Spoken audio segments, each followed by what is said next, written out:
Maraming nagme-message sa akin bakit nga ba yung pangalan pa rin nila ang nakalagay sa print label tuwing nakaka-receive sila ng order sa Amazon. At kahit paulit-ulit nila itong palitan at palipasin ng ilang araw, pero ganun pa rin ang resulta. Pwes, ito ang video na hinihintay ninyo. Kung bago ka sa channel ko, ako nga pala si isang Amazon seller.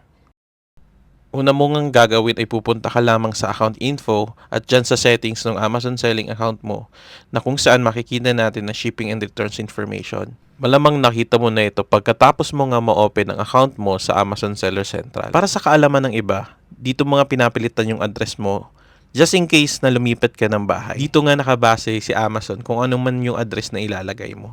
Tandaan, iba-iba yung mga naka-assign na drivers sa each location. So, mag-iiba din yung driver na magpipick up sa'yo. Susunod mo ngang gagawin ay pipiliin mo lamang ang Easy Ship settings na kung saan makikita mo ang pick-up address. Nakalagay nga dyan yung pangalan at address mo. Pindutin lamang ang edit at palitan ang contact name fields. Maaari mo nga ilagay ang nais mong pangalan na makita sa label kapag ito ay na-print na. Maaari mo ang ilagay ang kahit anong pangalan na nais mo. Okay lang din na iba ang pangalan mo sa label at sa store name mo. Ngunit mas mainam o magandang practice pa din na ilagay natin ang store name natin para maiwasan din ang confusion or lost parcels. Pwede mo din ilagay ang company name mo na nakasulat dyan sa trade license mo. Kung meron man, mas makikilala at maalala ka ng mga customer mo kung ang store name mo ang nakalagay or makikita doon sa label.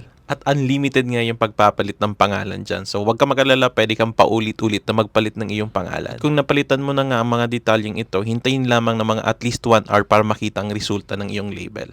Kung nagustuhan mo ang video na ito, mag-iwan ka lamang ng like at mag-subscribe dito sa channel ko upang updated ka sa mga bagong video na i-upload ko. Yun lang, happy selling mga kabayan!